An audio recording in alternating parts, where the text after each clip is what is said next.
नमस्कार, आदाब, बहुत बहुत स्वागत है आप सभी का। आप देख रहे हैं मेरा खास कार्यक्रम नजर और नजरिया। मैं हूं आपके साथ बुशरा खानम फहद। तो कांग्रेस ने आज एक ऐसा दांव खेला है कि अगर वो सही पड़ जाए और वाकई में जिस इंटेंशन से उसने उसको शुरू किया है, तो 2024 से पहले बहुत कुछ बदल सकता है। जी हां, कांग्रेस ने आज एक क्राउड फंडिंग कैंपेन शुरू किया, जिसका उसने नाम दिया है डोनेट फॉर देश, यानी कि देश के लिए आप दान करें। कांग्रेस के 138 साल पूरे होने पर यह कैंपेन शुरू किया है और इसको फॉर्मली 18 तारीख को मल्लिका अर्जुन खड़गे जो हैं, जो कि पार्टी के अध्यक्ष हैं, वो इसको लॉन्च करेंगे।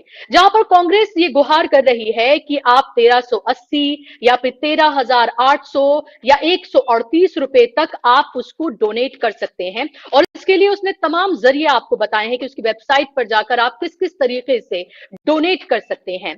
इससे दो चीजें हो सकती हैं अगर वाकई में ये कैंपेन कारगर साबित हो सकता है। एक तो ये कि वो लोग जो कांग्रेस की आइडियोलॉजी में बिलीव करते हैं, या फिर वो लोग जो अभी राहुल गांधी ने जिस तरह से भारत जोड़ो यात्रा के दौरान जो एक तरह से पूरा मोहब्बत के नाम पर कैंपेन शुरू किया है, जातिगत जनगणना के बारे में, बेरोजगारी, महंगाई, वो तमाम मुद्दे जो जन सरोकार से जुड़े हुए हैं, वो पॉलिसीज, वो वेलफेयर की स्कीम जिसके बारे में कांग्रेस बात कर रही है और जिन राज्यों में उसकी सरकार अभी बनी है या पहले से है, वहां पर वो करके दिखा रही है। और लोग चाहते हैं अगर देश भर में इसी तरीके से अगर बेरोजगारी, महंगाई को लेकर तमाम तरह की चीजें, उनकी मुश्किलें आसान हो, तो वो लोग कांग्रेस से इसके जरिए जुड़ सकते हैं।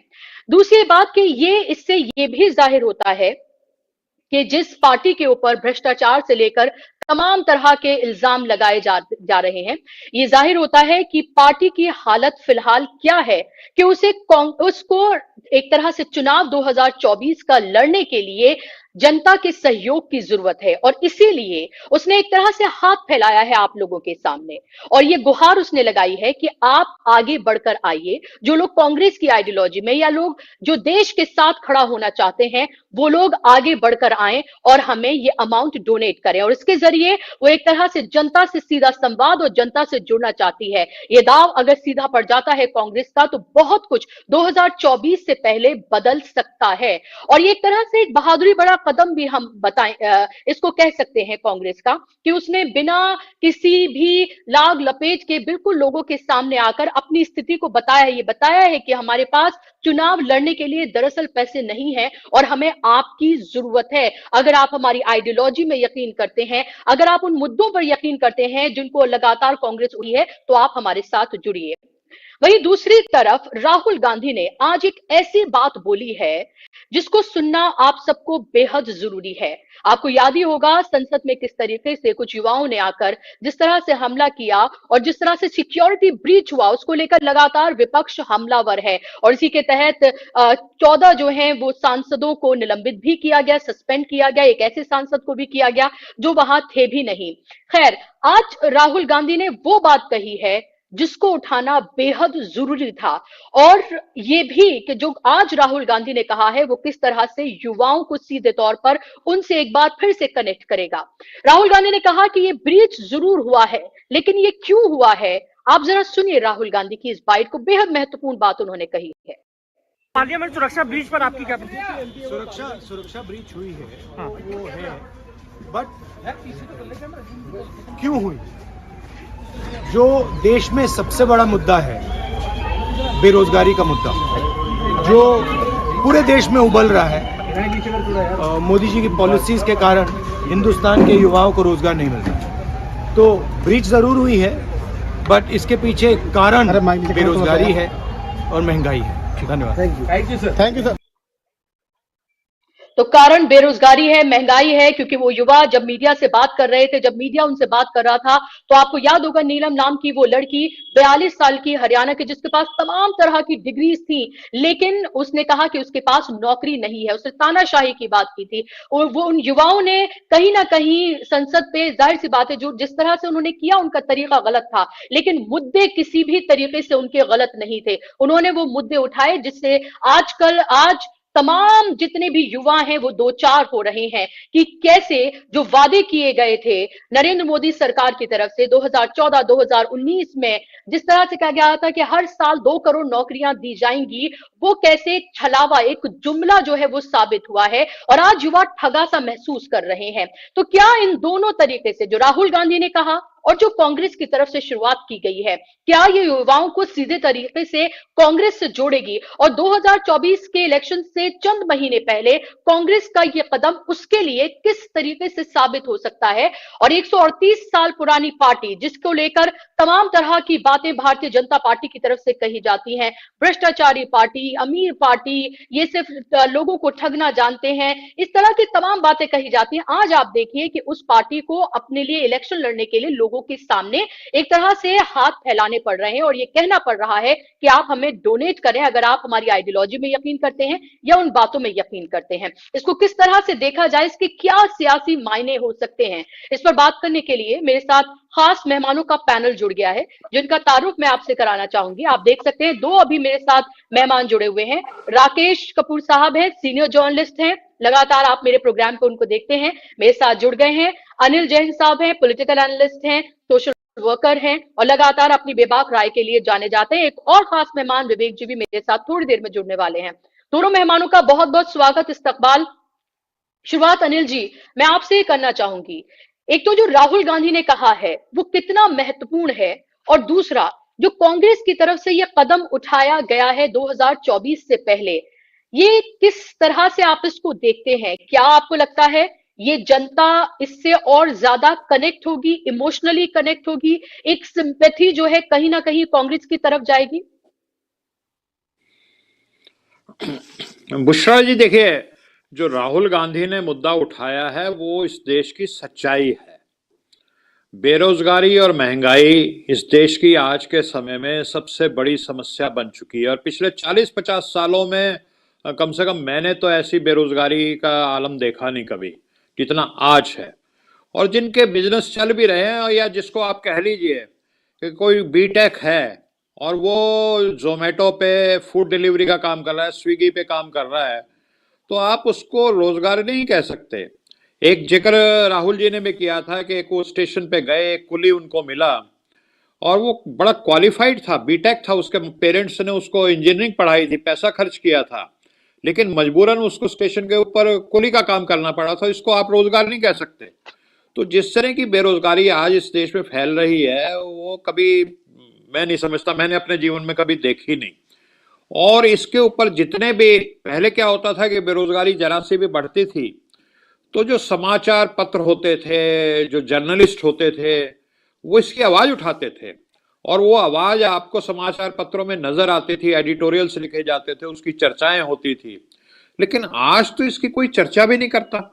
आज जो मुख्य मुद्दे हैं, जो समस्याएं रोजाना लोगों को परेशान कर रही हैं, बूढ़े माँ बाप को परेशान कर रही हैं कि उनका बेटा जो है वो नौजवान है, नौजवान कई आत्महत्याएं कर रहे हैं बेरोजगारी के कारण, तो उसकी बजाय जिस तरह का दिन रात जो जहर जिसको कहते हैं कि वो टेलीविजन पे और तमाम 970 चैनल जो गोदी मीडिया बना हुआ है और सोशल मीडिया के जो भी तरीके हैं उन पे दिन रात जिस तरह का जहर फैलाया जा रहा है कि एक समुदाय को दूसरे समुदाय से भिड़ाने की कोशिश दिन रात की जाती है, वो बहुत ही गलत है। और एक मैं समझता हूं कि हमारे देश में बहुत इस समय एक गलत काल चल रहा है। लेकिन दूसरी जो बात आपने उठाई कि कांग्रेस के पास फंड नहीं है, क्योंकि पहले क्या होता था कि तमाम पार्टियों को, पॉलिटिकल जितने भी उद्योगपति थे वो अपने हिसाब से फंडिंग करते थे। आज का समय कुछ ऐसा है कि जो भी विपक्षी दलों को फंडिंग करेगा उसके ऊपर पता नहीं क्या हो जाए, तो जो करना भी चाहते हैं वो फंडिंग करते नहीं है और करने वाले बहुत कम रह गए हैं। तो ऐसे समय में कांग्रेस उस हाल में पहुंच गई है जहां से वो शुरू हुई थी 138 साल पहले। 138 साल पहले कांग्रेस चवन्नी का सदस्य बनाया करती थी, 25 पैसे का। तो वो इसलिए बनाया करती थी क्योंकि कांग्रेस जनता की लड़ाई लड़ रही थी, अंग्रेजों जैसी बड़ी ताकत के साथ सामने लड़ रही थी, उसको पैसे की जरूरत होती थी और लोगों के पास पैसा नहीं था। तो कांग्रेस कहती थी कि आप 25 पैसे का सदस्य बन जाइए। 25 पैसे नहीं, उस दिन 16 आने और 4 आने होते, 16 आने का 1 रुपया माना जाता था। तो चवन्नी का सदस्य उस समय बना जाता था और वो चवन्नी इकट्ठा करके कांग्रेस ने इस देश को आजाद कराने की लड़ाई लड़ी महात्मा गांधी के नेतृत्व में। और तमाम नेताओं के नेतृत्व में। तो आज जी जिस तरह की हुकूमत है और जिस तरह की आम जनता की लड़ाई है, क्योंकि कांग्रेस सही मुद्दे जिसको कहते हैं जनता की लड़ाई लड़ रही है, वो बेकार के लोगों में नफरत फैलाने वाले मुद्दे नहीं कर रही। वो जो असली समस्याएं हैं देश की उनके ऊपर बात करती है, उनको दूर करने की बात करती है। वो किसान की बात करती है, जो किसान आंदोलन में हुई उसका समर्थन किया, और बेरोजगारी और महंगाई की जैसे आज राहुल जी ने बात की उसकी बात करते हैं। अब देखिए ना, कहने को हमारा देश 5वें नंबर की अर्थव्यवस्था बन चुका है दुनिया में, और जी 80 करोड़ लोग यहाँ पे भूखे हैं, अन्न को मोहताज हैं, 5 किलो की राह देखते हैं कि कब 5 किलो अनाज आएगा और हमारा पेट भरेगा। दुनिया में ऐसा अजूबा इतिहास में कभी नहीं हुआ पिछले सैकड़ों साल के, कि इतना अमीर देश जो 5वें नंबर की अर्थव्यवस्था बन चुका हो और उस करोड़ लोग भूखे हैं। तो ये तो बड़ी अजीब सी बात है। तो क्या है कि जो पैसा है चंद पूंजीपतियों की जेब है, और जनता जो है तो बहुत अच्छे मुद्दे उठाए हैं, और तो जनता का पूरा समर्थन। एक ही जो उन्होंने समय रखा है वो 18 से 28 दिसंबर तक का जो समय रखा है क्राउड फंडिंग का, या जो भी कहें आप, देश के लिए जमा कर, देश के जी लिए जी जो डोनेशन का, ये समय कम से कम 26 जनवरी तक उनको एक्सटेंड करना चाहिए, जो हमारा गणतंत्र दिवस है। क्योंकि आज हमारा गणतंत्र और लोकतंत्र जो है वो खतरे में है, जिस तरह के संविधान में भी हो रहे हैं और जिस तरह से सरकारें काम कर रही जी हैं। तो नहीं ये 10 दिन अनिल का जी, मैं समय आपको कम यहाँ है। पर बता दूं। जी, मैं आपको ये बता दूं कि जो 18 तारीख को उसको फॉर्मली मल्लिकार्जुन खड़गे जो हैं वो फॉर्मली उसको लॉन्च करेंगे। आज इसके बारे में बताया गया है, उसको फॉर्मली उस दिन लॉन्च किया जाएगा। तो ये डिटेल्स जो है वो बताई गई है कि मल्लिकार्जुन खड़गे 18 तारीख को इसको लॉन्च करेंगे। इसकी कोई टाइम लिमिट नहीं सेट की गई है अभी तक कांग्रेस की नहीं, तरफ मैंने से मैंने कि आप मैंने कब कहीं तक। पढ़ा कि 28 दिसंबर तक है। जी जी जी जी। जी जी। तो ये बहुत महत्वपूर्ण यहाँ पर बातें हैं। और विवेक जी मेरे साथ जुड़ गए। विवेक जी, आपका बहुत स्वागत है, सीनियर जर्नलिस्ट हमारे साथ जुड़ गए हैं। विवेक जी, ये जो कांग्रेस की तरफ से ये क्राउड फंडिंग का जो एक कैंपेन जो है वो शुरू किया गया है, एक तरफ हम ये देखते हैं कि एक भारतीय जनता पार्टी एक ऐसी पार्टी है जो रिचेस्ट पार्टी है, और जिस तरह का फंड उसकी तरफ से देश विदेश से आता है, और अगर हम बात करें चुनावी बॉन्ड जो है उसको लेकर भी तमाम तरह की बातें कही जाती हैं, लेकिन उसको लेकर सिर्फ सियासत होती हुई नजर आती है। एक्चुअल में जो एक ट्रांसपेरेंसी होती है वो कहीं से कहीं तक नजर नहीं आती है। लेकिन कांग्रेस ने ये जो कैंपेन अपना शुरू किया है, क्या आपको लगता है कि ये एक तरह से जनता से उसको जोड़ेगा जो उसकी आइडियोलॉजी में बिलीव करते हैं, जो उन मुद्दों में बिलीव करते हैं जो कांग्रेस उठा रही है, और उसके साथ साथ उसके लिए एक मॉनिटरी हेल्प भी होगी? क्या आपको लगता है कि लोग इस कैंपेन से ज्यादा जुड़ेंगे? क्योंकि अमाउंट भी बताया गया है, ये कहा भी गया है, एक तरह की अपील है, इमोशनल अपील भी एक तरह से हम देखें तो करती हुई कांग्रेस नजर आ रही है, और ये कहती हुई नजर आ रही है कि उसके पास दरअसल इलेक्शन लड़ने के लिए पैसे नहीं है, आप साथ में आए, हमारे साथ जुड़े, उन मुद्दों के साथ जुड़े और साथ में हम इलेक्शन लड़ते हैं। जी बुशरा जी, बहुत अच्छा इनिशिएटिव तो है जरूर। और लोग, मुझे लगता है कि अपने अपने ताकत के अनुसार कांग्रेस को मदद भी करेंगे। हर कोई मदद करेगा, जो भी इस देश में कुछ बदलाव चाहता है वो जरूर मदद करेगा। लेकिन मैं एक दूसरे मुद्दे की तरफ आपका ध्यान आकर्षित करना चाहूंगा। देखिए, कांग्रेस में खुद कांग्रेस पार्टी के अंदर ऐसे कई लोग हैं जिन्होंने कांग्रेस पार्टी में रहते हुए पिछले 30-40 सालों में बहुत पैसा बनाया है, और कांग्रेस पार्टी का फायदा लेकर, क्योंकि कांग्रेस पार्टी को जनमत मिलता था और कांग्रेस पार्टी चुनकर आती थी, तो उसका फायदा लेकर इन लोगों ने बहुत पैसा जमाया है। और हमने रिसेंटली देखा कि एक झारखंड के जो राज्यसभा के एमपी है, उनके यहाँ 350 करोड़ रुपए की कैश मिली है। मतलब उनके उनसे संबंधित जो भी संस्था है, जो कंपनी है, उसमें करीब 350 करोड़ रुपए कैश मिले हैं। तो कांग्रेस के लोग जो है, कांग्रेस के कई नेता है जिनके पास बहुत पैसा है। अब जब आप पार्टी से आपने इतना लिया है, जब जी पार्टी को जरूरत है तो आपको पार्टी को देना भी चाहिए। Giving it back to the party का भी समय आ गया है। लेकिन जिन लोगों ने कांग्रेस ज्वाइन ही इसलिए की थी कि वो पैसा बना पाए, वो लोग पार्टी को पैसा क्या देंगे? ये बहुत दुर्भाग्यपूर्ण बात है।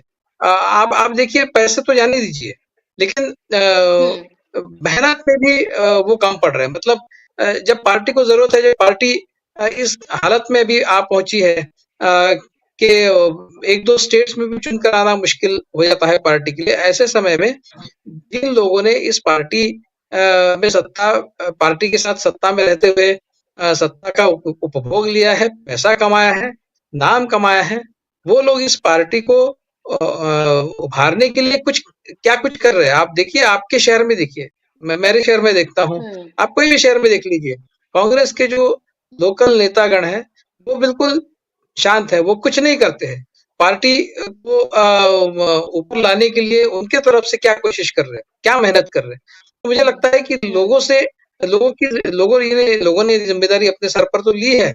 लोग कांग्रेस पार्टी को मदद करेंगे, लेकिन असली मदद कांग्रेस पार्टी को खुद को, कांग्रेस पार्टी के जो नेता है, कांग्रेस पार्टी के जो कार्यकर्ता तो काम करते ही है। कार्यकर्ता जो है वो को एक इंस्पिरेशन की जरूरत होती है, वो देने का काम नेताओं का होता है, स्थानिक नेताओं का होता है। वो बिल्कुल चुप बैठे हैं, कुछ नहीं करते।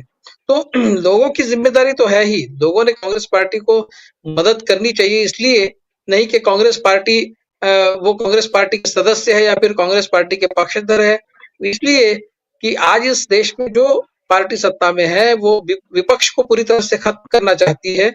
और विपक्ष जिस गणतंत्र में, लोकतंत्र में विपक्ष नहीं रहेगा, उस लोकतंत्र की कोई अहमियत नहीं है, उस लोकतंत्र का कोई अर्थ नहीं बचता है, और उस लोकतंत्र में आप और हमारे जैसे लोगों को कोई स्थान नहीं बचेगा।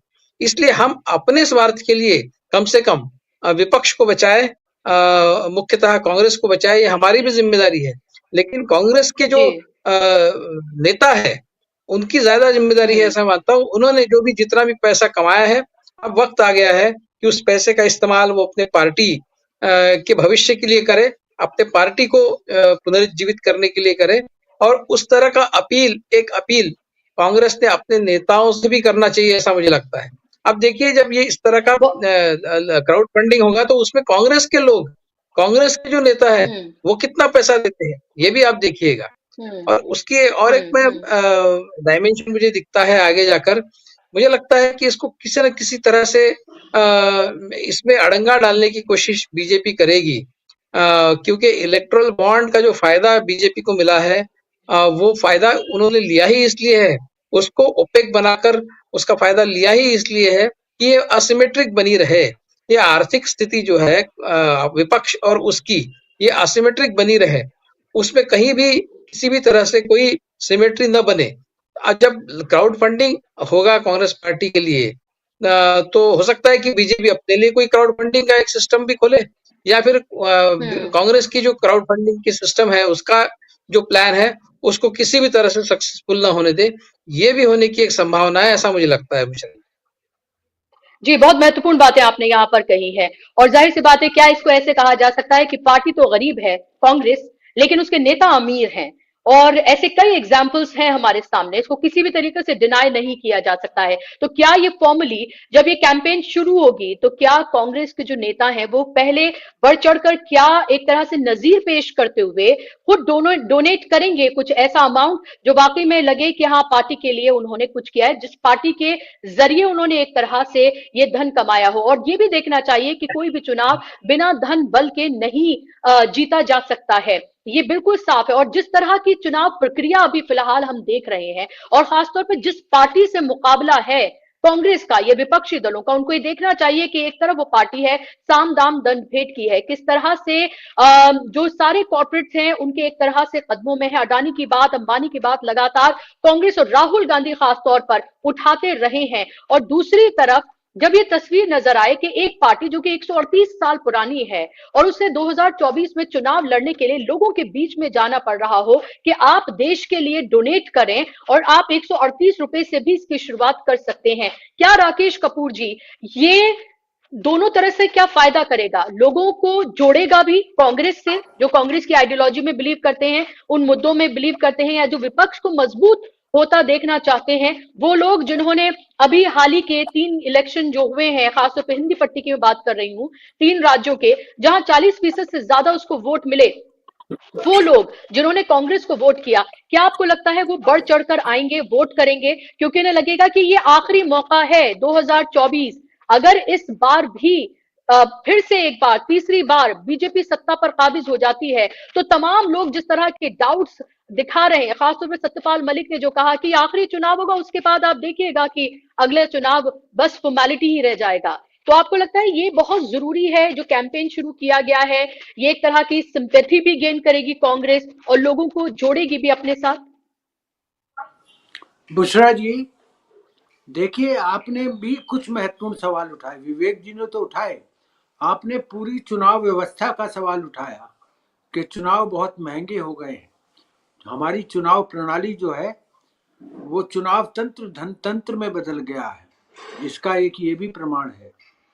लेकिन जो कांग्रेस का जो ये अभियान है, मुझे नहीं मालूम कितना सफल होगा, क्योंकि आज के वातावरण में जिस प्रकार से लोग मेटेरियलिस्टिक होते जा रहे हैं, और जो सवाल जय हिंद साहब भी उठा रहे थे और विवेक जी ने भी उठाया कि कांग्रेसियों को ही सबसे पहले आगे आना चाहिए, तो आज हम देखें, आज के दौर को हम 19वीं सदी के दौर से तुलना नहीं कर सकते।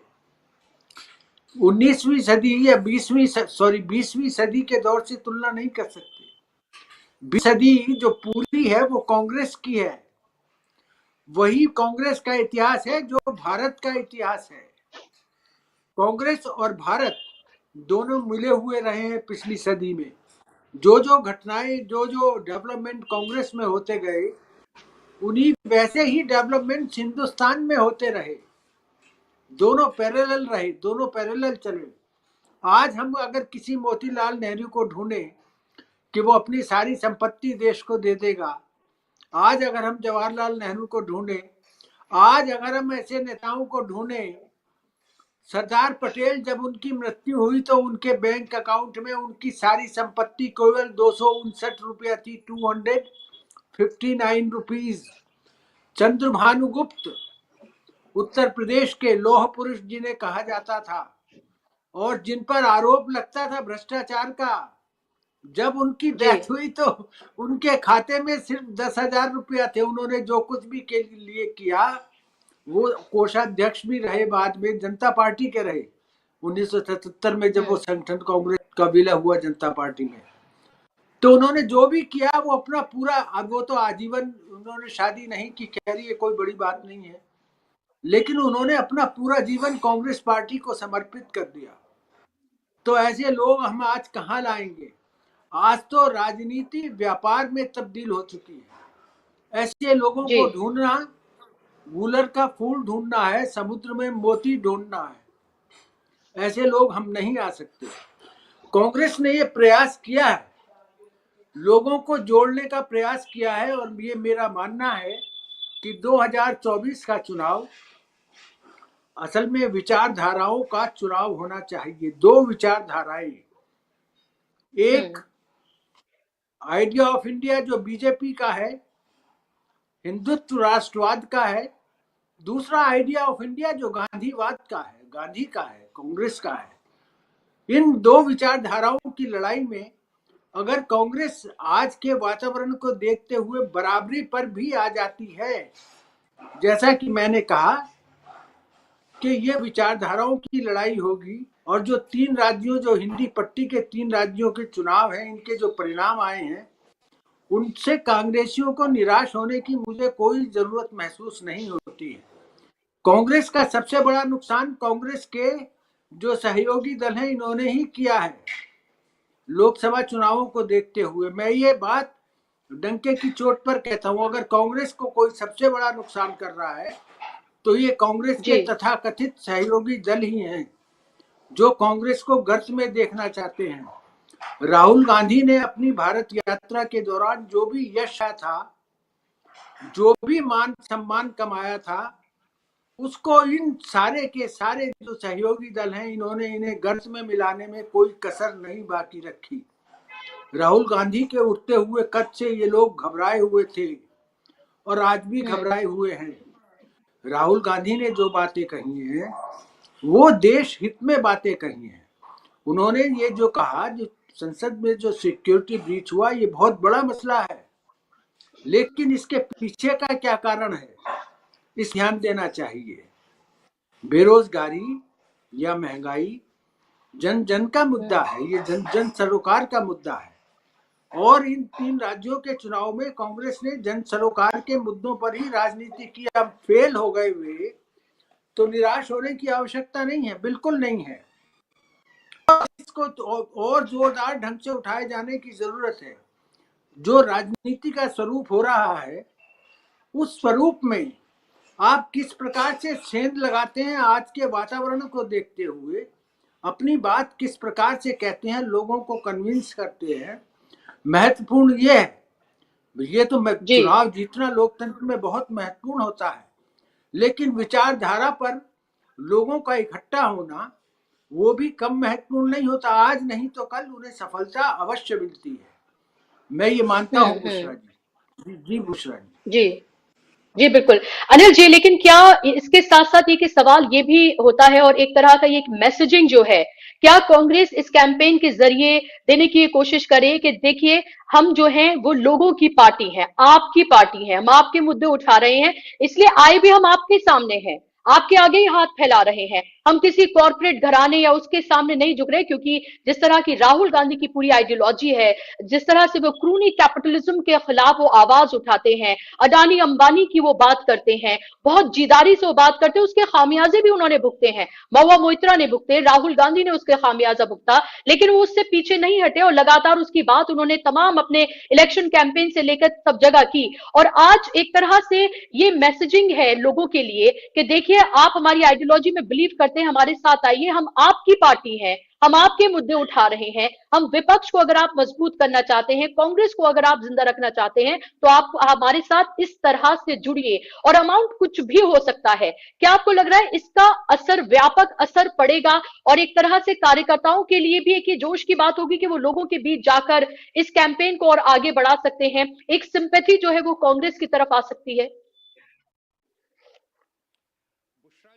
कोई नागरिक 138 रुपए देता है कांग्रेस को, तो वो जब सिर्फ 138 रुपए ही नहीं दे रहा, वो उस पार्टी से अपना संबंध जोड़ रहा है, अपना दिल जोड़ रहा है, और वो ये समझ लीजिए कि आने वाले समय में कांग्रेस का एक कार्यकर्ता, एक सिपाही बनकर के काम करेगा इस 138 रुपए के अलावा। मैंने देखा अपनी आंखों से बुशरा जी, चौधरी चरण सिंह एक किसान नेता हुआ करते थे, देश के प्रधानमंत्री भी बने कुछ समय के लिए, तो उनके पास किसान कुछ पैसा लेकर के आए, वो जो उनके समर्थक थे उनके पैसे से अपनी पार्टी चलाया करते थे, तो कोई लाख, 1.5 लाख, 1.25 लाख कुछ ऐसी रकम थी, वो उत्तर प्रदेश के किसान और वहां के गांव वाले लेकर के आए। तो उन्होंने वो थैली में कितने पैसे, उन्होंने कहा जी 1,21,000 रुपया।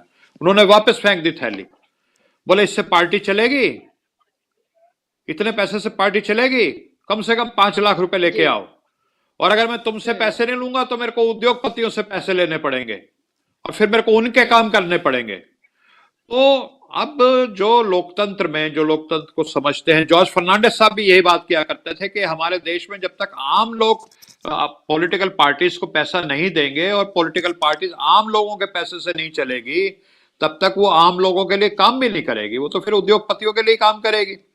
और आप देखते हैं अमेरिका में जहां पे मैच्योर डेमोक्रेसी है, रिपब्लिकन पार्टी है, डेमोक्रेटिक पार्टी है, वहां पे आम लोग जो है वो उसको फंडिंग करते हैं। बड़ा मेरे को तो नहीं नजर आता कि कहीं कोई उद्योगपतियों की फंडिंग होती है, और आम लोग फिर अपनी चलाते भी हैं कि किसको टिकट मिलेगी इस इलाके से, कौन राष्ट्रपति का चुनाव लड़ेगा। तो ये है असली डेमोक्रेसी। जो कांग्रेस ने काम किया है वो एक डेमोक्रेसी को और परिपक्व और मैच्योर बनाने की जो बात है उसकी तरफ लेके जा रहे हैं। और पॉलिटिकल पार्टीज भी जो पैसा देता है वो फिर असर्ट भी करता है कि भाई मैंने 138 रुपया दे रखा है इस पार्टी में, इस पार्टी को ऐसे चलाना है, तो पार्टी भी ज्यादा डेमोक्रेटिक, लोकतांत्रिक बनती है। तो ये एक बड़ी अच्छी शुरुआत की है, और मैं समझता हूं कि हमारे देश में पॉलिटिकल पार्टी जितनी डेमोक्रेटिक होंगी, जितना उसके कार्यकर्ताओं की से होगी उस पार्टी के अंदर, वो उतनी अच्छी होगी और हमारे देश का भविष्य उससे उज्जवल रहेगा। जी बुशरा जी। जी जी, विवेक जी, आप इसमें क्या मैसेजिंग देखते हैं?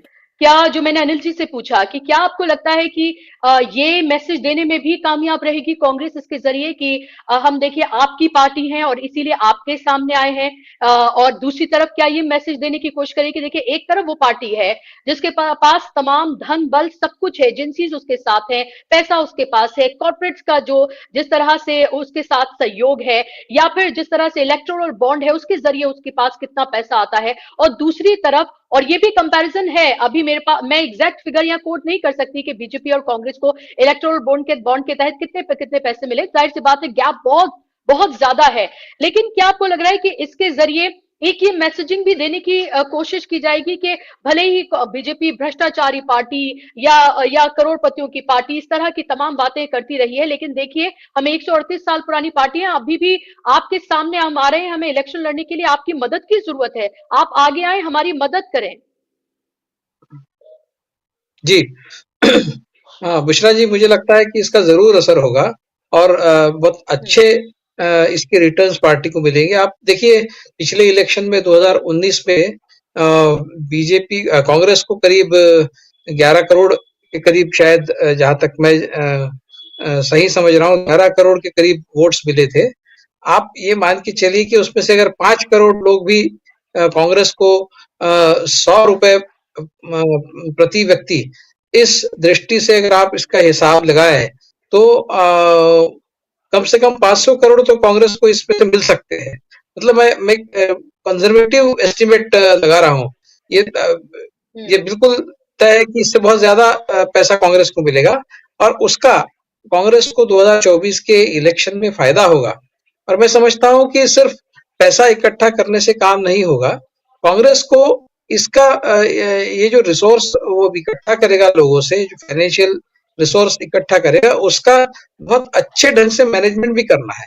मतलब अगर 545 या जितनी भी सीटें पार्लियामेंट में है, आपकी कोशिश ये रहनी चाहिए कि आप कम से कम सीटों पर अपना ध्यान केंद्रित करें, क्योंकि आपके पास रिसोर्सेस कम है और आपके पास मैन पावर भी कम है। आपके पास उस तरह का काडर नहीं है जिस तरह का बीजेपी के पास है, और जितनी बड़ी तादाद में उनके पास काडर है।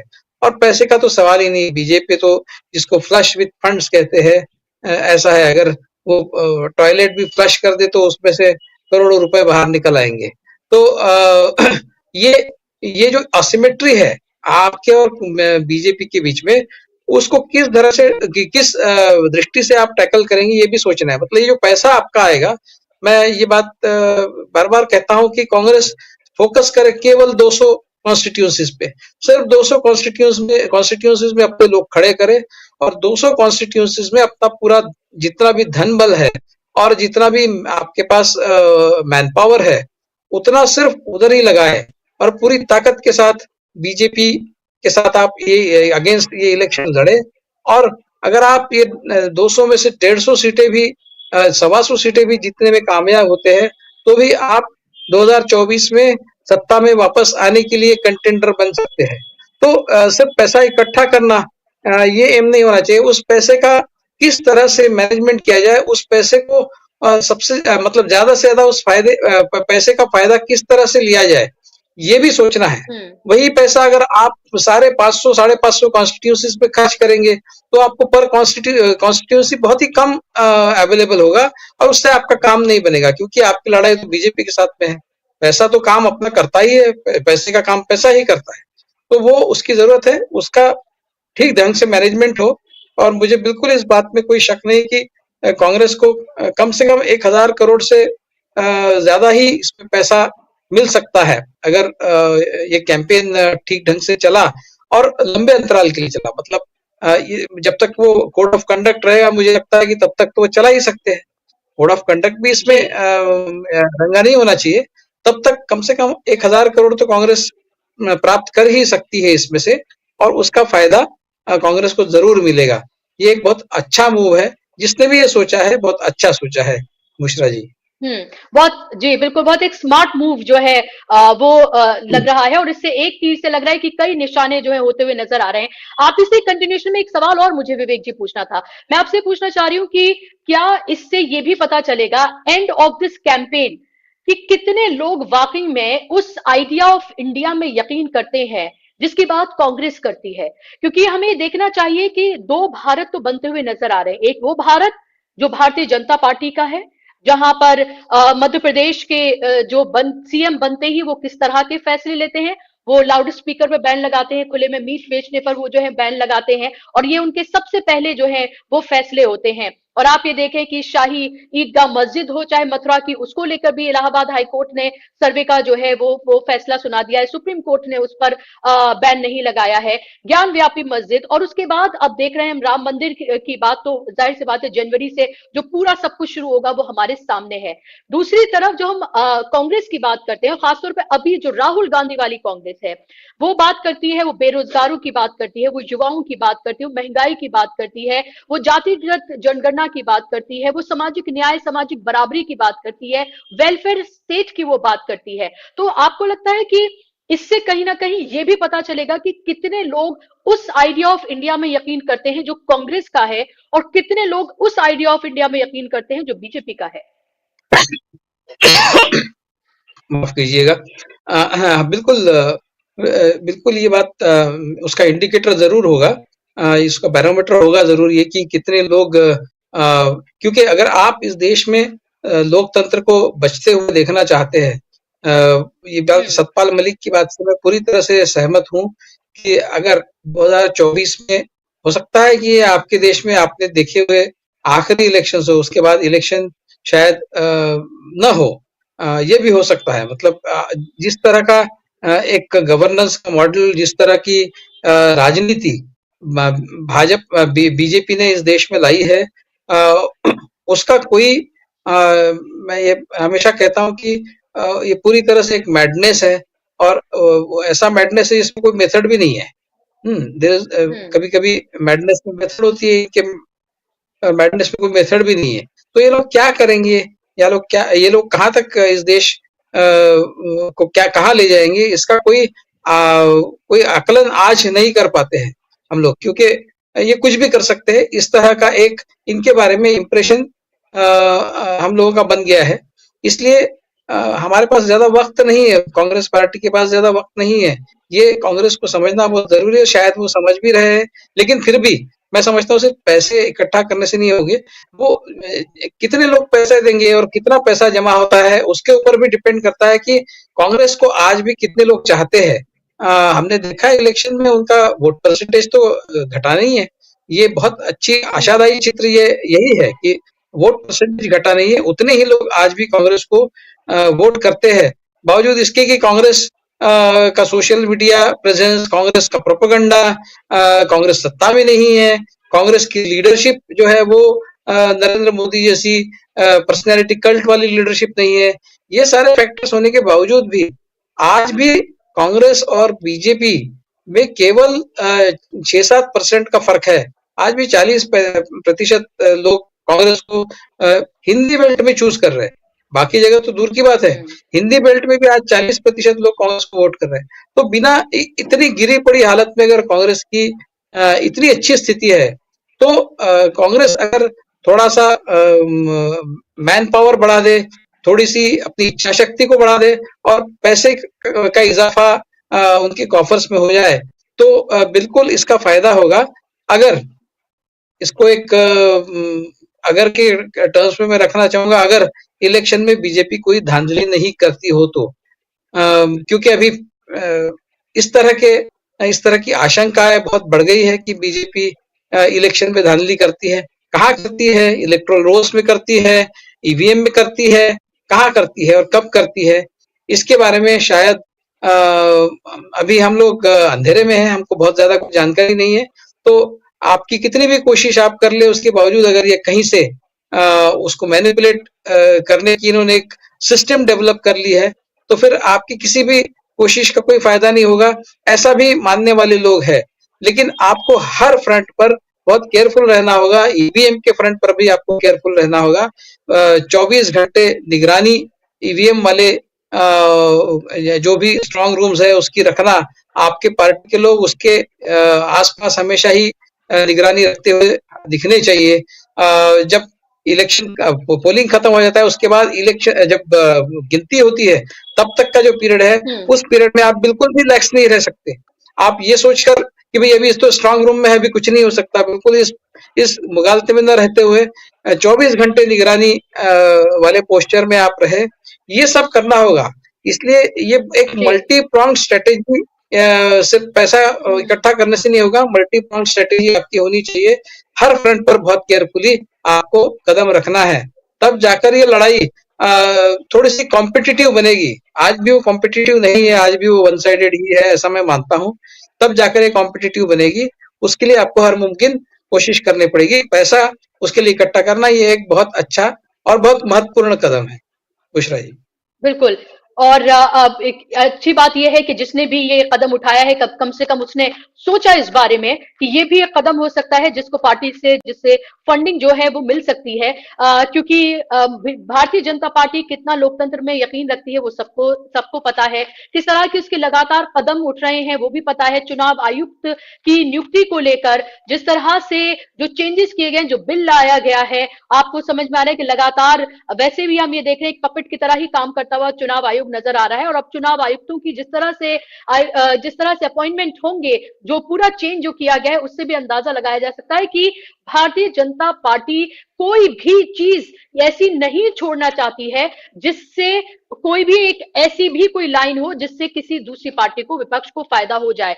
आप ये देखें कि भारतीय जनता पार्टी का पूरा कैंपेन है और लगातार खुद नरेंद्र मोदी ये कहते आए कि कांग्रेस मुक्त भारत की बात, वो कभी समाजवादी मुक्त भारत नहीं कहती, तृणमूल कांग्रेस मुक्त भारत नहीं कहती, वो किसी और पार्टी का नाम नहीं लेती, क्योंकि उसे पता है कि उसका अगर अभी भी कोई एक प्रतिद्वंदी है तो वो जाहिर सी बात है सिर्फ कांग्रेस है। वो नेहरू को कोसना नहीं छोड़ती किसी भी मौके पर। 70 साल के बाद जो है वो लगातार वो करती रहती है। तो इससे जाहिर होता है कि अभी भी वो कांग्रेस से कितनी अनकंफर्टेबल है और उसको ये बहुत अच्छे से पता है कि अगर कांग्रेस अपनी उन गलतियों पे काम कर ले जो लगातार वो कर रही है तो क्या कुछ बदल सकता है। इंडिया गठबंधन की मीटिंग है 19 तारीख को, उसमें क्या फैसले होते हैं, क्या सीटों के बंटवारे को लेकर क्या फैसले होते हैं, कॉमन मिनिमम प्रोग्राम क्या बनता है, इससे भी बहुत कुछ आगे तय होने जा रहा है। और डाउट तो ये भी अब है कि जो 55 दिन की एक बात लगातार घूम रही है फिजा में कि क्या भारतीय जनता पार्टी इलेक्शन पहले भी करवा सकती है, जो अभी फिलहाल उसको लग रहा है कि परसेप्शन की राजनीति में वो कहीं ना कहीं आगे बढ़ती हुई नजर आ रही है। राकेश जी, मेरा आपसे सवाल ये कि जो बीजेपी कांग्रेस की तरफ से जो कदम उठाया गया है, क्या आपको लगता है कि बीजेपी को ये बेचैन कर सकता है? देखिए बुशरा जी, बड़ा ये जाहिराना बात है कि जब कोई मुख्य विपक्षी पार्टी ऐसा कदम उठाती है और उसमें ये संभावना रहती है कि ज्यादा से ज्यादा लोग जुड़ेंगे, तो जो उसकी मुखालिफ पार्टी होती है उसको बेचैनी जो है वो स्वाभाविक सी बात बन जाती है। लेकिन यहाँ सवाल जो है वो बड़ा महत्वपूर्ण सवाल ये है कि अभी विवेक जी ने जो ईवीएम मशीन है उनमें गड़बड़ी की बात कही। मुझे इसमें बहुत ज्यादा जो है वो कंट्रोवर्शियल चीजें खुद विपक्ष के तर्क में ही नजर आती हैं। देखिए, उन्हें यह तो ये तय कर लेना चाहिए कि चुनाव अब बैलेट पेपर से ही होने चाहिए और उसके पक्ष में, इसके हक में अपनी पूरी ताकत लगा देनी चाहिए कि दोबारा से सुप्रीम कोर्ट में ये मामला जाए और वहां से फुल एंड फाइनल रिजल्ट उनको मिले, जिससे ये बार बार की बात जो है वो ना उठ पाए।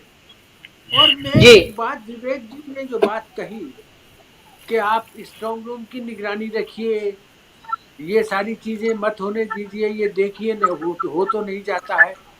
अगर एक तरफ तो तर्क ये है कि अगर मशीन में इनबिल्ट खामी है तो आप चाहे जितनी निगरानी कर लीजिए, उससे क्या होने जा रहा है, उससे क्या हो जाएगा। भाई, हमें इस मामले में एक पुख्ता राय के साथ खड़ा होना पड़ेगा विपक्ष को। और बीजेपी अगर इसका विरोध करती है तो मुझे उसमें कोई मेरिट नजर नहीं आती है, क्योंकि ये बीजेपी का मसला है ही नहीं, सरकार का मसला है ही नहीं, ये तो चुनाव आयोग का मसला है। चुनाव आयोग तय करेगा, चुनाव आयोग पार्टी है ना। इसमें बीजेपी और विपक्षी दल तो पार्टी, राजनीतिक दल तो पार्टी है सारे, जिनमें बीजेपी भी एक है। लेकिन बीजेपी बरसरे इख्तियार होने की वजह से एक अलग से पार्टी बन जाए, ये नहीं है। इसलिए बीजेपी वाले भी क्यों विरोध करते हैं, मेरी तो समझ से बाहर की बात है। खैर, ये बात तो हुई ये ईवीएम के मसले और जी बैलेट पेपर के मसले की। लेकिन देखिए बुशरा जी, बड़ी साफ बात है कि कांग्रेस का अभियान है, ये सिर्फ इसीलिए है जिससे ज्यादा लोग उससे जुड़े। और आप और विवेक जी भी जैसा कह रहे थे और आपने भी बताया कि कांग्रेस के वोट तो कम नहीं हुए हैं बल्कि बढ़े हैं। जी तीन जो हिंदी क्षेत्र की पट्टी के जो राज्य हैं, इनमें कांग्रेस के वोट परसेंटेज 2% बढ़ा है पिछली बार से। जी मध्य प्रदेश में जो है वो भी बढ़ा है, छत्तीसगढ़ में शायद जो है वो बराबर रहा है। तो इसके क्या कारण है, इनका विश्लेषण कांग्रेस पार्टी को करना चाहिए ना। क्योंकि बीजेपी की लाइन तो क्लियर है। देखिए, बड़ा आसान हो जाता है जब मेरी प्रियरंजन दास मुंशी जो लोकसभा के अंदर कांग्रेस के मुख्य सचेतक थे, माने उपनेता थे। नेता तो सोनिया गांधी थी लोकसभा में अटल बिहारी वाजपेयी के दौरान। उनसे मेरी अक्सर बात हुआ करती थी। उन्होंने कहा कि इस प्रधानमंत्री से लड़ना बड़ा मुश्किल है। अटल बिहारी वाजपेयी के बारे में उनकी राय थी। लेकिन आडवाणी जी से हम सीधा लड़ सकते हैं, क्योंकि आडवाणी जी इधर उधर की बात नहीं करते हैं। ही इज वेरी डेलिबरेट और वो अपनी बात को बड़े साफ और बड़े ढंग से रख देते हैं। लेकिन अटल बिहारी वाजपेयी कब क्या कह देंगे कोई नहीं जानता। उन्होंने एक उदाहरण दिया, अटल जी अयोध्या गए, वहां पे किसी संत की महंत की मृत्यु हो गई थी, वहां जाके बोल आए कि मंदिर यहीं बनाएंगे, मंदिर यहीं बनेगा। और लोकसभा में आकर के कह दिया उन्होंने कि बीजेपी के तो एजेंडे में ही नहीं है मंदिर। मैं सरयू का किनारा था, अयोध्या गया था, वहां पर वातावरण ऐसा था, तो मैंने कह दिया जनता की राय को देखते हुए कि मंदिर यहीं बनना चाहिए। तो इसलिए अटल बिहारी, आज की जो बीजेपी की सरकार है उसका लक्ष्य बड़ा स्पष्ट है। जी उसके खिलाफ आपको अपना नैरेटिव देना है, अपना बयानिया देना है, अपना विमर्श खड़ा करना है। आप उसमें फेल क्यों हो रहे हैं? ये विपक्ष की विफलता भी है बुशरा जी। अगर आप राजनीति का कायदे से विश्लेषण करें तो ये विपक्ष की विफलता भी है। क्यों हम लोगों को, जो लोगों की समस्याएं हैं, सिर्फ हिंदू मुसलमान, सिर्फ मंदिर मस्जिद, काशी मथुरा अयोध्या, इसके अलावा क्या और मुद्दे नहीं है जिन पर लोगों को हमें इकट्ठा नहीं कर सकते? लेकिन नहीं, कोई बात नहीं। कांग्रेस को अपनी जगह, माफ कीजिएगा, मुझे शिकायत है कांग्रेस से भी। इन तीनों हिंदी पट्टी राज्यों के क्षेत्रों में पूरा चुनाव प्रचार हुआ, कांग्रेस ने क्या एक बार भी कहा जातिगत जनगणना के साथ अल्पसंख्यकों का नाम तक नहीं दिया? क्यों नहीं किया? ना राहुल गांधी ने, ना प्रियंका गांधी ने। उन्हें स्पष्ट करना चाहिए, इधर उधर नहीं रहना चाहिए। जो गांधीवाद का फलसफा है जिसको लेकर के कांग्रेस चल रही है, उस पर उन्हें जमकर के खड़ा होना चाहिए और दिखाना चाहिए कि हम यहाँ खड़े हैं। उन्हें वोट चाहे ना मिले, लेकिन हमारे सपनों का हिंदुस्तान ये है। खैर, कोई बात नहीं, अब उन पर ये रंज पड़ा है। तो मेरी तो गालिब का शेर है एक, रंज से खूगर हुआ इंसान तो मिट जाता है रंज। रंज से खूगर हुआ इंसान तो मिट जाता है रंज। और मुश्किलें मुझ पर पड़ी इतनी की आसान हो गई। खुदा करे ये कांग्रेस की जो मुश्किलें जो है वो आसान हो और लोग जो उनके असली मुद्दे हैं उन्हें पकड़ करके चुनाव, मतलब वहां तक जाएं, मत पेटियों तक जाएं, ईवीएम तक जाएं और वहां जाकर के अपना दिमाग बनाएं कि देश हित में, उनके अपने हित में वेलफेयर स्टेट का जो कॉन्सेप्ट है वो क्या है, यही क्लियर कर दीजिए लोगों को, तो बहुत बड़ा बदलाव आ सकता है। लोग समझेंगे। ऐसा नहीं, जब बिल्कुल राज में हिंदुस्तानी समझ गए तो आज क्या आफत है? आज कौन सी? आज तो हमारे देश का ही एक आदमी प्रधानमंत्री है ना, उसकी राजनीति जो है वो उसकी अपनी है, वो हर काम राजनीति में किया क्योंकि करता है। जी सफलता पाने के राकेश जी, उस जमाने में जी, और इस जमाने में फर्क ये है कि तब इस बहुत तरह अंतर है, का बहुत। जी कॉर्पोरेट मीडिया नहीं था जो दिन रात एक जी पार्टी के जी, खिलाफ जहर उगलता हो और इस ये तरह की मीडिया, कैंपेन चलाता हो। मैं इसको जी, मीडिया नहीं बड़े मानता बड़े हूँ। करोड़पति घराने ने जी जी बड़े बड़े थे, जो करोड़पति थे घराने वो नहीं थे जो एक पार्टी के आगे नतमस्तक हो।